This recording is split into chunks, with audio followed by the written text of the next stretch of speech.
lantai 2 Gedung Serambi Indonesia Tanjung Permai di batas kota Syadaralun. Kembali lagi bersama saya Tia Andalusia, dan kali ini Syadaralun kami hadirkan untuk Anda talk show interaktif bersama Flower Aceh dengan tema Gerakan Ceria Cegah Anemia Remaja Indonesia di Aceh. Nah, Syadaralun sudah hadir di studio Serambi FM. Narasumber kita yang pertama ada Ibu Dr. Dara Juliana MKes, yaitu Kepala Seksi Kesehatan Keluarga Gizi Dinas Kesehatan Aceh. Assalamualaikum Bu Dr. Dara. Waalaikumsalam. Iya, apa kabar? Alhamdulillah sehat. Terima kasih Bu Dokter sudah hadir ke studio Serambi FM, dan mudah-mudahan bisa memberikan informasi yang luar biasa untuk Syadaralun. Dan selanjutnya adalah ada Dr. Nurse Wirda Hayati MKep SPKOM, yaitu Ketua Pokja 4 TP PKK Aceh. Assalamualaikum Bu Dokter. Waalaikumsalam. Iya, Bu Wirda, terima kasih banyak sudah hadir ke studio Serambi FM. Dan yang selanjutnya adalah Bapak M. Khairul Saleh SAG, yaitu Asesor TP UKSM Aceh. Assalamualaikum Pak Khairul. Waalaikumsalam warahmatullahi wabarakatuh. Terima kasih sudah datang ke studio Serambi FM Pak Khairul. Mudah-mudahan kita bisa berbincang-bincang dan bisa memberikan informasi yang luar biasa untuk Syadaralun. Apalagi temanya sangat menarik, yaitu Gerakan Ceria Cegah Anemia Remaja Indonesia di Aceh. Nah, Syadaralun, untuk Anda yang ingin bergabung silahkan telepon atau juga WhatsApp di 0811 68 90 20, dan Anda juga bisa menyimak talkshow kami via streaming di www.serambifm.com atau via Facebook di Facebook Radio Serambi FM Banda Aceh, Facebook serambinews.com, Facebook Prohaba, Serambi On TV, dan seluruh Facebook Serambi Group. Ya, tentunya Syadaralun, tema kita ini diangkat karena ini adalah dalam rangka merayakan Hari Anak Nasional yang telah diluncurkan pada saat Hari Anak Nasional itu. Kan ada banyak peluncuran juga ya, kemarin itu ada gempa, kemudian ini juga ada Gerakan Ceria atau Cegah Remaja Anemia Indonesia di Aceh yang tadi pagi oleh Ibu Gubernur Aceh, yang bertujuan untuk mencegah remaja putri untuk menjadi anemia. Jadi jangan sampai itu terjadi ya, karena memang anemia itu merupakan penyakit yang sudah lama klasik tapi masih ada sampai sekarang dan masih menjadi problema gitu ya Bu ya. Jangankan mungkin dari remaja, dari anak-anak itu sudah mulai kelihatan remaja, dan semoga jangan sampai menjadi dewasa dia masih terkena anemia. Baik, saya ke Dokter Dara terlebih dahulu. Nah Dok, sebenarnya anemia pada remaja itu apa sih Dok? Kenapa itu bisa terjadi? Baik, nah kita tahu definisi dari anemia itu sendiri adalah kekurangan dari zat hemoglobin di dalam darah. Nah, kekurangan hemoglobin inilah yang sering terjadi pada remaja putri, yang diakibatkan, kita tahu kalau remaja putri kan ada menstruasi ya. Iya. Ada menstruasi, kemudian mungkin bisa juga dipengaruhi oleh karena intake makanan yang tidak sesuai, yang gizi tidak seimbang. Iya. Jadi bisa mempengaruhi kadar hemoglobin di dalam darah remaja putri kita. Oke, jadi memang sebenarnya mungkin bisa dijelaskan lagi Bu Dokter, hemoglobin itu apa sih Bu Dokter? Ya, hemoglobin itu adalah zat di dalam darah kita yang membawa oksigen ke seluruh tubuh kita. Iya. Jadi kalau kita kekurangan hemoglobin, berarti tubuh kita nanti akan kekurangan oksigen. Nah, nanti lebih lanjut kalau remaja putri atau remaja kita kekurangan darah atau anemia, itu nanti bisa remajanya lesu, ya, tidak konsentrasi. Kurang fokus, iya, tidak fokus. Kalau udah untuk belajar tidak fokus, demikian. Iya. Oke, jadi apakah ini memang ditujukan ke remaja putri saja? Apakah karena memang resikonya lebih berat ke remaja putri ya, karena ada menstruasi tadi ya? Iya. Berarti usianya pada saat setelah menstruasi, dan itu yang menjadi resiko terbesar untuk remaja putri yang sudah menstruasi ya? Ya, secara program target kita pada anak usia 12 sampai dengan 18 tahun. Jadi remaja putri usia 12 sampai 18 tahun. Jadi tidak tertutup kemungkinan anak putra pun boleh minum tablet. Iya, boleh minum tablet tambah darah, tidak masalah. Hanya kita karena faktor resiko kepada remaja putri lebih besar dikarenakan karena kita ada menstruasi ya. Nah, maka kita titik fokusnya ke remaja putri. Oke. Nah, saya ke TPPKK Bu Wirda. Bu Wirda, menurut Ibu resiko anemia remaja ini di masa sekarang ini ada pengaruhnya nggak dengan kemampuan berpikir dan juga belajar untuk remaja itu sendiri?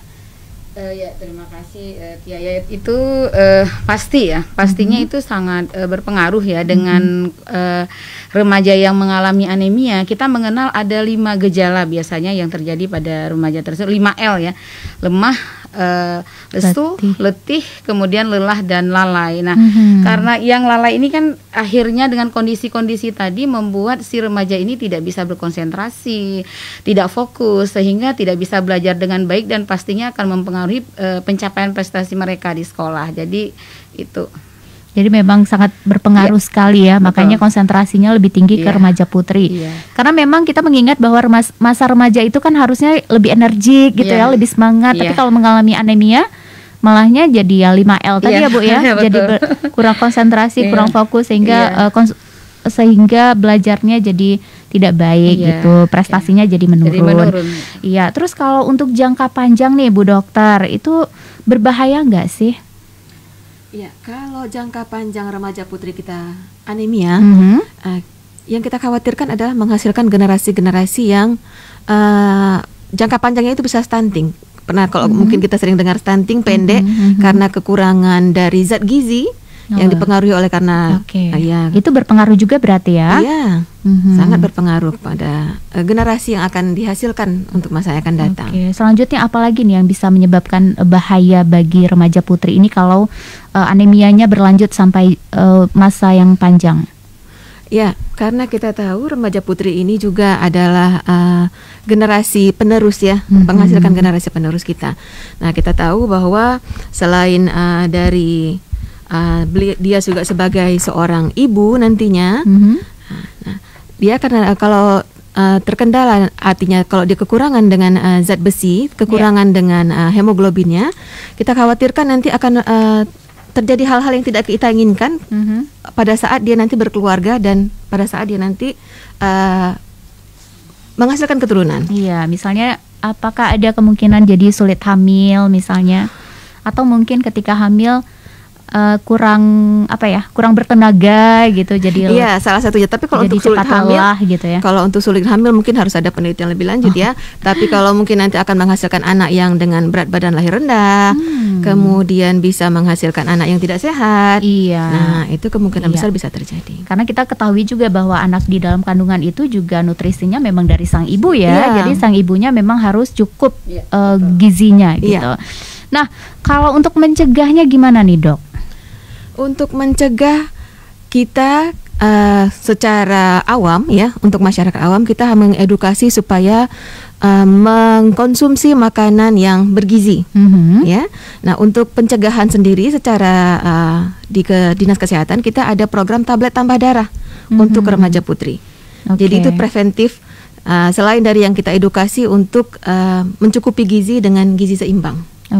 Kalau untuk vitamin tablet tambah darah itu, apakah itu memang wajib hukumnya?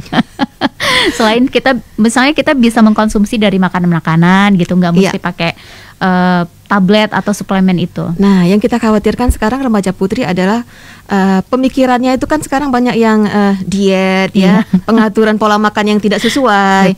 Jadi mereka berpikir bahwa diet itu adalah tidak makan.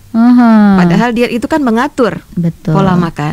Nah, ini yang kita takutkan kalau ini tidak kita antisipasi dengan pemberian tablet tambah darah. Nah, kita khawatirkan generasi ke depan kita akan banyak yang anemia. Iya, betul. Jadi memang untuk mendapatkan suplemen tambah darah ini juga harus konsultasi juga atau mungkin bisa dibeli bebas? Kalau untuk suplemen sendiri ini bisa dibeli bebas ya, tapi supaya ini terorganisir, kemudian tercatat dan terlaporkan secara baik, kita itu mendistribusikan untuk tablet tambah darah ini kepada puskesmas. Tapi kalau misalnya seperti tadi hasil webinar kita tadi pagi ini bahwa banyak saran-saran dari remaja putri kita nih, gimana sih cara mendapatkan tablet tambah darahnya? Beli aja di apotik, beli aja di warung-warung obat, bisa ya. Banyak bisa. Ya, mereknya juga banyak. Iya, banyak. Tidak disebutkan mereknya. Iya, memang mereknya banyak. Iya. Yang terkenal juga banyak gitu ya. Jadi boleh dikonsumsi. Tapi juga harus diketahui juga mungkin dia lelahnya karena apa gitu, malah minum. Iya. Otomatis kan begitu kita tahu sebelum waktu kita merasa kita nggak nyaman, merasa kita nggak enak, pasti kita akan ke petugas kesehatan. Iya. Tapi ini dalam satu program yang sudah kita canangkan, yang sudah kita laksanakan, itu untuk tablet tambahan pencegahannya. Jadi pencegahan sebelum dia menjadi sakit sudah kita cegah dulu ini. Nah, sudah kita antisipasi dengan pemberian tablet tambah darah. Itu biasanya dosisnya berapa kali sehari? Kalau di program kita memberikan kepada anak-anak sekolah ini, remaja putri itu 1 kali seminggu sepanjang tahun. 1 kali seminggu? Seminggu. Oh, nggak perlu tiap hari ya berarti. Nggak kayak minum obat ya. Jadi memang berarti nggak berat juga ya? Iya. 1 kali seminggu. Sepanjang tahun. Sepanjang tahun. Oke. Baik, saya ke Pak Khairul nih. Pak Khairul apa kabar? Sehat? Pak Khairul bisa dipakai headphone-nya, Pak? Oh ya. Pak, kalian dengarkan Ibu dokter tadi. Iya, kita sambil konsultasi juga nih. Iya. Oke, Pak Khairul dari asesor TP UKSM Aceh ya. Mungkin Bapak bisa disebutkan Pak kepanjangannya tadi apa Pak? Asesor TP UKSM Aceh supaya USKM Aceh supaya Syedaralun juga lebih paham gitu. Ya. Terima kasih, alhamdulillah. Selamat sore. Sore. Iya, dan para pendengar. Kami dari TP UKSM sangat senang sekali. Saya juga Pak. Ya, dan harusnya diundang berkali-kali saya. Oh pasti Pak. Kalau Bapak bersedia kenapa Oke, enggak? Oke, selama hidup saya baru ini teman-teman berikan pesan. Ini kesempatan Pak Khairul bisa memberikan suaranya walaupun wajahnya tidak nampak. TP UKSM itu kita live di Facebook beramai ya, nampak ya bahwa saya paling ganteng hari ini, paling cantik. Jadi TP itu tim pembina. Tim pembina itu levelnya dari provinsi, dari pusat Jakarta provinsi sampai ke tingkat kap kota. Kalau di sekolah namanya tim pelaksana. Usaha kesehatan sekolah. Kemudian bergeser ada M-nya itu madrasah. Nah, saya kebetulan bertugas di Kementerian Agama Provinsi Aceh. Nah, kita itu dalam TPUKS ada 4 instansi loh Tia. Apa tuh, biar Pak? Tia tahu. Satu, orang-orang yang bekerja di Dinas Kesehatan nih. Darah samping saya dokter. Kemudian orang-orang yang bekerja di Kementerian Dalam Negeri. Kalau di Aceh itu ya Pemdanya, Biro Isra. Nah, kemudian orang-orang yang bekerja di Kementerian Pendidikan. Ya, orang Dikbud. Kemudian baru kita di Kementerian Agama. Nah, kita berkumpul. Orang-orang ini pasti punya misi masing-masing. Kementerian Dalam Negeri itu urusannya penguasa ASN, dimanapun itu Bapak Gubernur, Bapak Wali Kota, Bapak Bupati itu di bawah payung dari Depdagri. Nah, di lapangan Kementerian Kesehatan jelas ini Ibu Udara. Ini UKS memang ngurusin masalah kesehatan, kesehatan lingkungan termasuk jiwa, karakter. Nah, jadi bukan UKS itu nyuntik-nyuntik orang, bukan. Tapi sebuah lembaga atau wadah yang memperhatikan lingkungan, sekolah anak, jiwa maupun raga. Nah, kementerian ada di dalamnya kita Kementerian Pendidikan. Nah, jelas nih sasarannya sekolah. Baru terakhir ada sekolah, ada madrasah. Nah, jadi kita di Kementerian Agama. Nah, kita itu kompak, selalu kumpul dengan semangat yang satu, yaitu memperhatikan kesehatan anak-anak di sekolah. Jadi bukan di jalanan. Jadi yang bisa kita pantau di sekolah. Jadi apapun perkembangan anak-anak itu harus kembali ke sekolah. Di sekolah itu siapa yang perhatikan? Petugas UKSM. Ada tempatnya di dalam ruangan-ruangan tertentu. Nah, itu nanti program kerjanya atau kegiatan di sekolah lebih rinci bisa saya jelaskan Tia. Itulah perkenalan dari saya dari TPUKS. Baik. Nah, ini saya dengar juga sudah mulai sekolah ya Pak ya, baru dari hari Jumat kemarin ini. Iya, sebetulnya kita melihat persepsi masyarakat juga. Kita nggak bisa langsung bilang bahwa ini wajib atau resmi sekolah, nggak bisa. Karena saya dengar terakhir Aceh itu masih dalam kawasan merah. Kalau merah itu nggak ada cerita sebetulnya kawasan merah itu tidak ada boleh bersekolah. Tapi dari akumulasi kejadian-kejadian atau bagaimana kebutuhan anak untuk sekolah, orang tua juga risau. Anak-anak di rumah terus hampir setahun. Anak kita naik Ibu Dara itu setahun sampai 2 tahun. Anak saya tiba-tiba naik kelas. Iya benar. Mereka tidak mengalami masa indah sekolah. Jadi ternyata dorongan ini kan kita wali murid nih, juga punya anak-anak lebih kuat dari aturan pemerintah. Nah, diharapkan kepala sekolah, pihak madrasah itu membuat aturan yang tepat dan keras untuk menerapkan prokes kesehatan.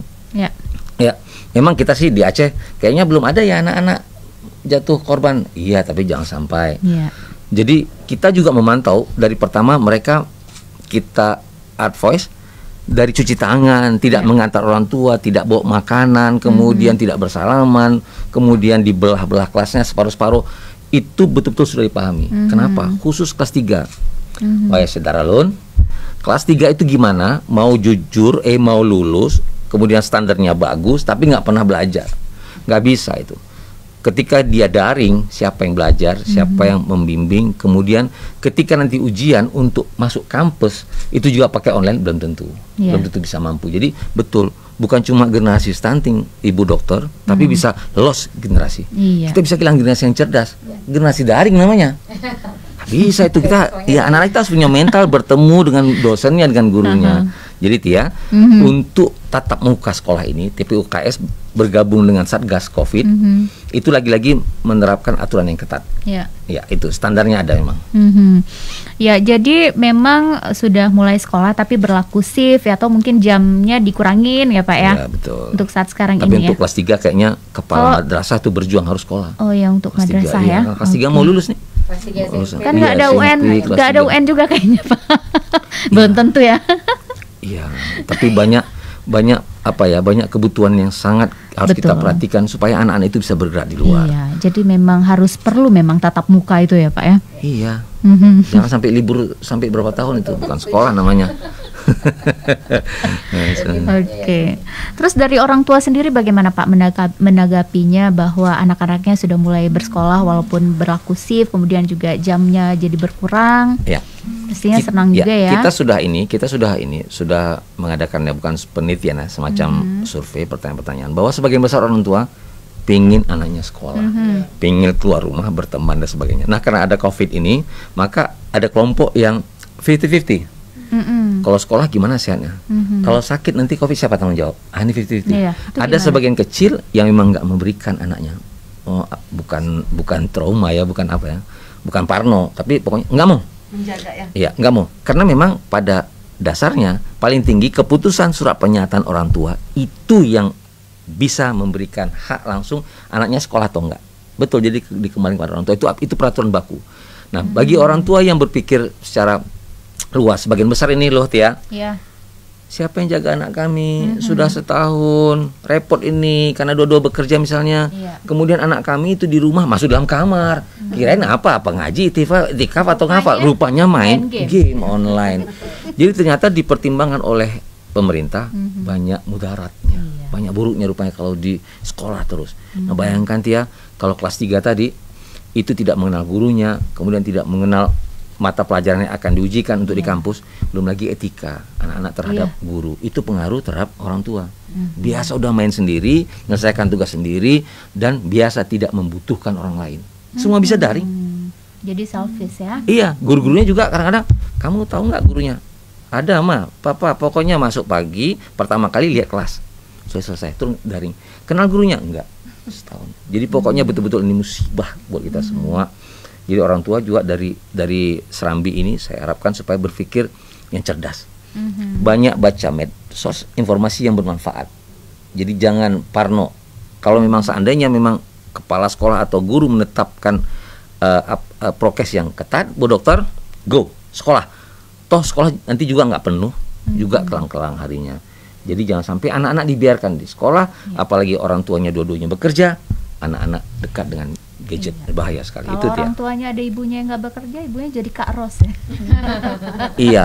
Itu kayak gitu, jadi Kak Ros. Itu bapaknya juga merasa susah karena yang dulunya seorang istri ibu yang ramah itu gajinya hilang, keramahnya sering marah-marah. Kenapa? Karena habis energinya untuk mengajari anak-anak.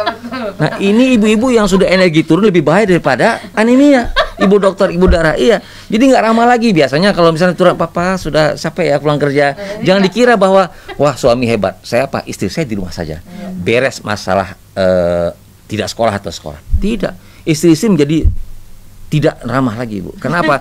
Matematika pelajaran dipaksakan itu. Jadi oleh karenanya kita menganggap harus sama serentak, harus punya pemikiran yang sama bahwa COVID-19 ini betul musuh bersama, tapi bagaimana kita bisa hidup berdamping dengan COVID-19, bisa sekolah, belum lagi kalau saya bilang bagaimana dengan penghasilan rata-rata masyarakat kita yang tidak sekolah, tidak ada kantin.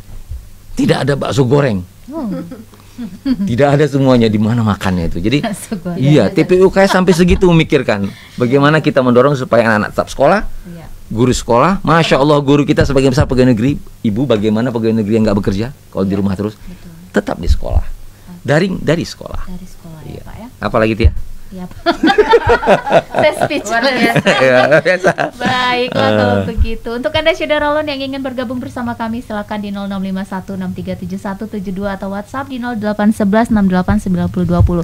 Kita bakal kembali lagi dalam talkshow bersama Flower Aceh. Namun sebelumnya kita simak dulu pesan-pesan berikut ini.